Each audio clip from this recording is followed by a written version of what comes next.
A masterpiece has come to an end. This drama kept us hooked since the start, and now we will miss this show every weekend. The writer, he kept the storylines short and the direction was concise. Acting, production, dialogues, and plot, everything was phenomenal. And all the characters, all the actors, they did full justice in the making of this masterpiece. The writer has did a great job, but still there are some points missing and must have been highlighted in the end. उसके बारे में हम end में बात करेंगे. So let's start with Noor Jahan. Her character, her aura. Well, her aura is now fading. वो अपने आप को अकेला महसूस कर रही है. अपने बेटों को अपने से दूर ज़्यादा देखकर now she is regretting all her actions.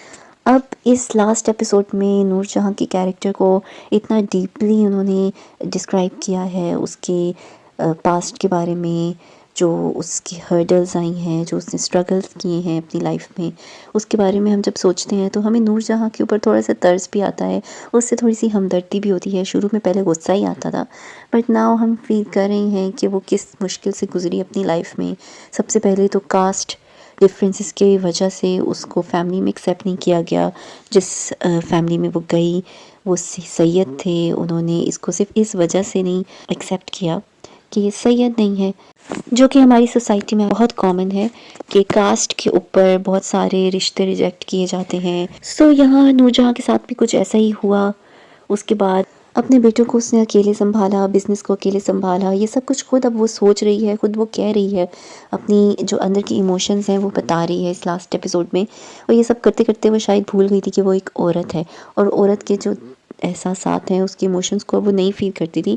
उसको सिर्फ यही था कि बस मेरे बेटे मेरे पास रहें. उसकी ईगो है, उसकी एक अना है जो बस उसने संभाल के रखनी है अपने पास. बट मुझे फ़ील होता है कि उसने इतना ज़्यादा सफ़र किया और उसके ऊपर ये सारा कुछ गुजरा, ये सारी बातें, तो वो अब ऐसा, मतलब उसको तो ऐसा सोचना चाहिए था कि अब आने वाली जो उसकी लाइफ में जो भी डॉटर इन लॉ होगी, बहुएँ होंगी, बेटों की वाइफ्स होंगी, तो मैं अब उनके साथ वैसा नहीं करूँगी जैसा मेरे साथ हुआ है. मुझे ऐसा लगता है कि उसको तो ऐसा सोचना चाहिए था, बट खैर ऐसा नहीं हुआ. उसने वही सब कुछ अपनी बहुओं के साथ भी किया जो कि उसके साथ हुआ, और उसको फ़ील नहीं होता था. उसको लगता था कि ये सब ठीक है, अगर वो काम करती हैं तो मैंने भी किया है, अगर वो मैं उनको उनकी इंसल्ट करती हूँ तो मेरी भी हुई है.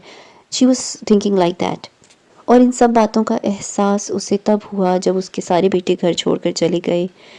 वो अकेली रह गई. तन्हाई में शायद उसको सोचने का मौका मिला, और फिर हो सकता, मतलब लाइफ में उसको ये ऐसा सोचने का कभी मौका ही नहीं मिला था जो कि अब उसे मिल रहा है. वो सोच रही है कि ऐसा क्या मैंने गलत किया कि जो मेरे बेटे मुझसे दूर हो गए. और एक और चीज़ बहुत अच्छी लगी कि माफ़ कर देने वाला बहुत इंसान ज़िंदगी में बहुत सुकून में रहता है. माफ़ कर देना चाहिए एक दूसरे को, और माफ़ कर देने से देखिए कितने सारे रिश्ते एक दूसरे के वापस जुड़ जाते हैं. यहाँ पे नूर बानो ने भी माफ़ कर दिया नूरजहाँ को. And this line by Noor Bano कि अब मेरी बारी है to put an end to this generational drama is a very powerful line. Noor Bano के एक इस स्टेप की वजह से कितनी आने वाली नस्लें सुकून में ज़िंदगी गुजारेंगी. ये जो ख़ानदानी नफ़रत होती है, ख़ानदानी नफ़रतें चलती आ रही होती हैं, इससे इससे कितनी नस्लें बर्बाद हो जाती हैं. जायदाद के मसले हैं, किसी की बहुत सारे और मसले होते हैं, मोस्टली जायदाद के मसले होते हैं. उसी की बेसिस पे कत्ल हो रहे हैं, औरतों के ऊपर तशद्दुद हो रहे हैं. सो ये जनरेशनल ट्रॉमा ख़त्म होगा तो ही ज़िंदगी सुकून में गुजरेगी, आपकी आने वाली नस्ल सुकून में गुजरेगी. Ending scene was so beautifully captured. सारे बेटे नूरजहाँ के पास आते हैं, गले लगाते हैं, बहुएँ आती हैं, गले लगाती हैं, और उनके बेटे दिखाते हैं. सबसे बड़ी बात कि नूरजहाँ अपनी पोती को प्यार कर रही है, उसको गोद में उठा रही है, उसके साथ खेल रही है. बट यहाँ पे कुछ पॉइंट्स हैं जो मुझे लगता है कि ऐड कर देने चाहिए थे राइटर को. लाइक नूर बानो का बेटा, उसको नहीं दिखाया. उसको दिखाना चाहिए था कि वो नूर जहाँ उससे मिल रही है, उसको पकड़ रही है. मतलब वो सारा एक पॉइंट मिस हुआ था इधर. एंड सुंबल से माफ़ी नहीं मांगी नूर जहाँ ने. सुंबल का कोई ऐसा सीन नहीं दिखाया कि नूर जहाँ या तो उसको कॉल करती और उससे बात करती, उससे माफ़ी मांगती, और अगर उससे कोई अपने दिल की बात कहनी थी तो कह देती, कॉल भी कह देती.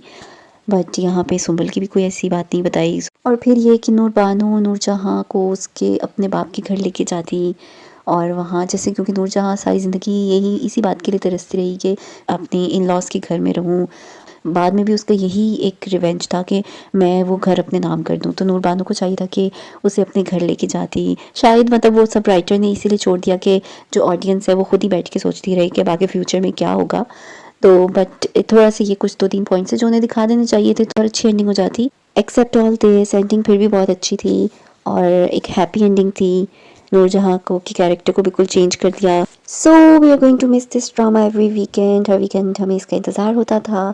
अब हम लोग इसको मिस करेंगे और नूरजहाँ को मिस करेंगे, सारे कैरेक्टर्स को मिस करेंगे एंड देखते हैं कि अब इसके बाद कौन सा ड्रामा आता है नया इसकी जगह एंड कैसा होता है वो ड्रामा। खैर hats off to the writer and congratulations to all the team of Noorjahan and ARY digital कि उन्होंने कितना अच्छा प्ले प्रोड्यूस किया। So this was my review for the last episode of Noorjahan. I hope you all like it. अगर आपका कोई comment है इससे रिलेटेड तो ज़रूर बताएं, ज़रूर शेयर करें and subscribe to my YouTube channel. Keep watching my reviews and take care of yourself. Allah Hafiz.